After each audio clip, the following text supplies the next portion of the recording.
ತಾಬಯಲು ಪ್ರಾತಸ್ಮರಣೀಯರಾಗಿರ್ತಕ್ಕಂತಹ ರೇಣುಕಾದಿ ಪಂಚಾಚಾರ್ಯರನ್ನು ಸ್ಮರಿಸಿ, ಕಾವಿಕುಲದ ಚಕ್ರವರ್ತಿ ಸಮಾಜದ ಸಂಜೀವಿನಿ ಹಾಂಗಲ್ ಕುಮಾರೇಶ್ವರನಿಂದಾಗಲಿ ಸ್ಮರಿಸಿ,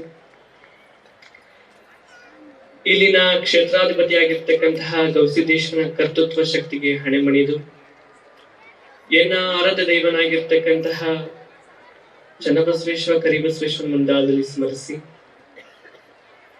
ನಮ್ಮ ಗುರುಗಳು, ನಿಮ್ಮ ಗುರುಗಳು, ನಮ್ಮ ಕಂಗಾವಲಾಗಿ ನಿಮ್ಮ ಬೆಂಗಾವಲಾಗಿ ಸದಾ ಈ ಭಾಗಕ್ಕೆ ಆಶೀರ್ವಾದವನ್ನು ಅರ್ಪಿಸುತ್ತಿರುವಂತಹ ಕೊಪ್ಪಳದ ಅಭಿನವ ಗವಿಸಿದ್ದೇಶ್ವರ ಮಹಾಸ್ವಾಮಿಗಳ ಪಾದ ಪದ್ಮಕ್ಕೆ ಸಾಷ್ಟಾಂಗ ಪ್ರಣಾಮಗಳನ್ನು ಸಲ್ಲಿಸಿ,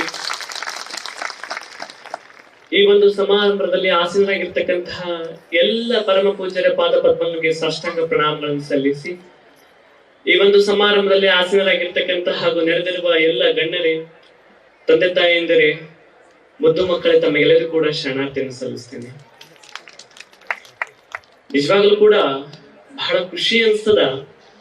ಯಾಕಪ್ಪ ಅಂತಂದ್ರೆ ನಿಮ್ನೆಲ್ಲರೂ ನೋಡಿದ್ರೆ ಒಂದು ಮಾತು ನೆನಪಾಗುತ್ತ, ಕತ್ತಲಾದ ಆಕಾಶಕ್ಕೆ ಚಂದ್ರನ ಬೆಳಕು ಕೊಟ್ಟಂಗ, ಕತ್ತಲಾದ ಆಕಾಶಕ್ಕೆ ಚಂದ್ರನ ಬೆಳಕು ಚಂದ ಕೊಟ್ಟಂಗ, ಬರಬಿದ್ದ ಭೂಮಿಗೆ ಹೊಸ ಮಳೆ ಬಂದು ಸಂಭ್ರಮ ಕೊಟ್ಟಂಗ, ನಿಜವಾಗ್ಲೂ ಕೂಡ ಕೊಪ್ಪಳ ಭಕ್ತರ ಭಕ್ತಿಯನ್ನು ನೋಡ್ರಿ ನಿಜವಾಗ್ಲೂ ಕೂಡ ಸ್ವರ್ಗಾನ ಕಂಡಂಗ ಅಂತ ಹೇಳಕ್ ಇಷ್ಟಪಡ್ತೇನೆ.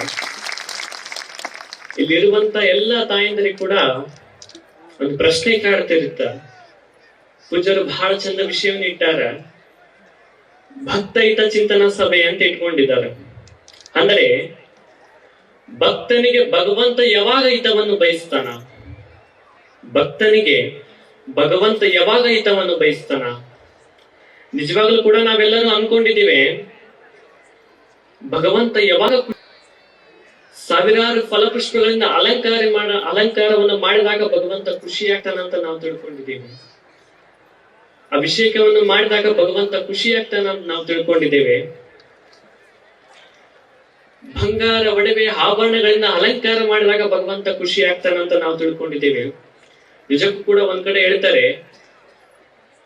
ಭಗವಾನ್ ಕಬ್ ಖುಷ್ ಹೋತೆ,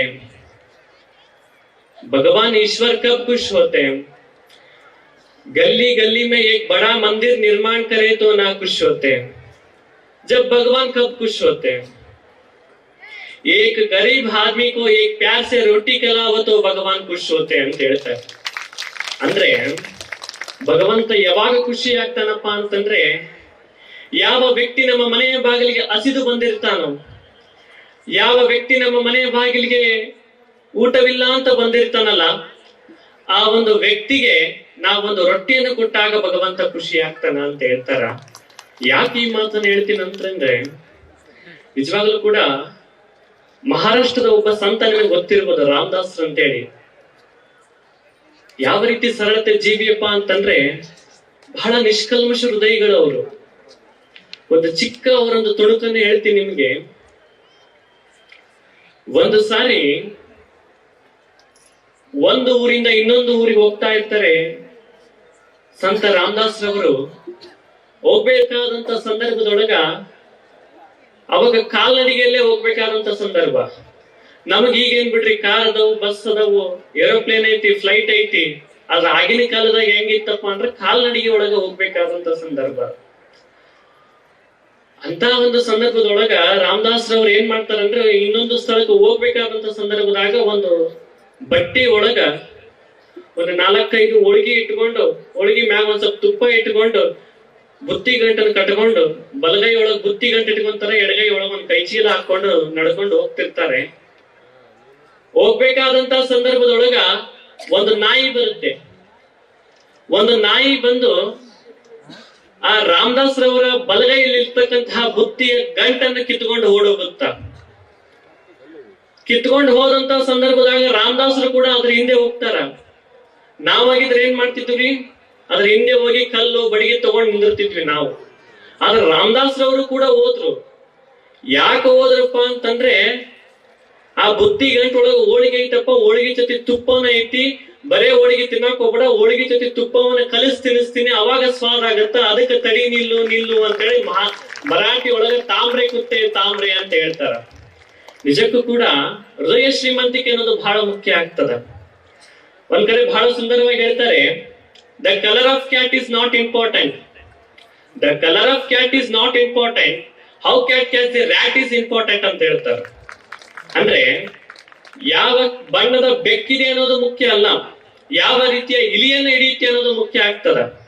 ಹಂಗ ಮನುಷ್ಯನಲ್ಲಿ ಹಣ ಒಂದಿದ್ರೆ ಸಾಕಾಗುವುದಿಲ್ಲ, ಹಣದ ಜೊತೆಗೆ ಗುಣವನ್ನು ಯಾವನು ಒಳ್ಳೆಯ ಗುಣವನ್ನು ಇಟ್ಕೊಂಡಿರ್ತಾನಲ್ಲ ಅವನು ನಿಜವಾದ ಸಾಧಕನಾಗ್ತಾನೆ ಎನ್ನುವಂತಹ ಮಾತನ್ನು ಹೇಳ್ತೀನಿ.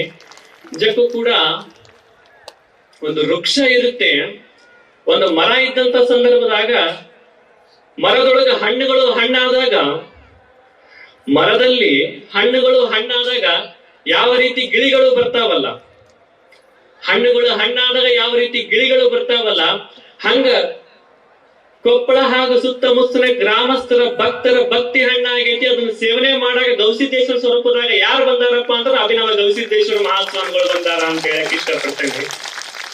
ನಿಜಕ್ಕೂ ಕೂಡ ಒಂದು ಕೊನೆಯದಾಗ ಹೇಳ್ತೇನೆ,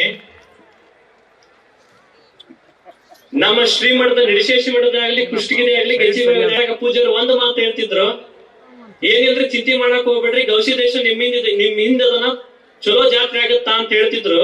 ಪವಾಡ ಸದೃಶ ನಾನು ಹೇಳ್ತಿದ್ದೀನಿ ತಾಯಿ, ಜಾತ್ರೆ ಯಾವ ರೀತಿಯಾಗಿತ್ತಪ್ಪ ಅಂತಂದ್ರೆ ಅತ್ಯದ್ಭುತವಾಗಿ ನಡೀತಪ್ಪ ಅಂತಂದ್ರೆ ಪೂಜ್ಯರ ಶಕ್ತಿ ಅಂತ ಅದು ನೀವೇ ಗಮನಿಸ್ಬೇಕಾಗುತ್ತ. ನಿಜಕ್ಕೂ ಕೂಡ ಇಷ್ಟು ಚಿಕ್ಕ ವಯಸ್ಸಿನಲ್ಲಿ ಇಷ್ಟೊಂದು ಲಕ್ಷಾಂತರ ಭಕ್ತರ ನಡುವೆ ಇಷ್ಟೊಂದು ಬೃಹದಾಕಾರದ ವೇದಿಕೆ ಮೇಲೆ ನಾನು ನಿಂತು ಮಾತನಾಡೋದಕ್ಕೆ ನನಗೇನ್ ಸಾಮರ್ಥ್ಯ ಇದೆಯಲ್ಲ, ಆ ಸಾಮರ್ಥ್ಯದ ಹಿಂದಿರುವ ಶಕ್ತಿ ಯಾರಪ್ಪ ಅಂದ್ರೆ ಕೊಪ್ಪಳದ ಅಭಿನವ ಗವಿಸಿದ್ದೇಶ್ವರ ಮಹಾಸ್ವಾಮಿಗಳಂತ ನಾನು ಹೆಮ್ಮೆಯಿಂದ ಹೇಳಕ್ ಇಷ್ಟಪಡ್ತೇನೆ. ಹಾಗೂ ಇಲ್ಲಿ ನಡೆದಿರುವಂತಹ ಎಲ್ಲ ತಂದೆ ತಾಯಿಯರ ಪೂಜೆಯಲ್ಲಿ ಕೂಡ ಶರಣಾರ್ಥಿ ಒಂದೆರಡು ಮಾದರಿಗೆ ವಿರಾಮ ಸಲ್ಲಿಸ್ತೇನೆ.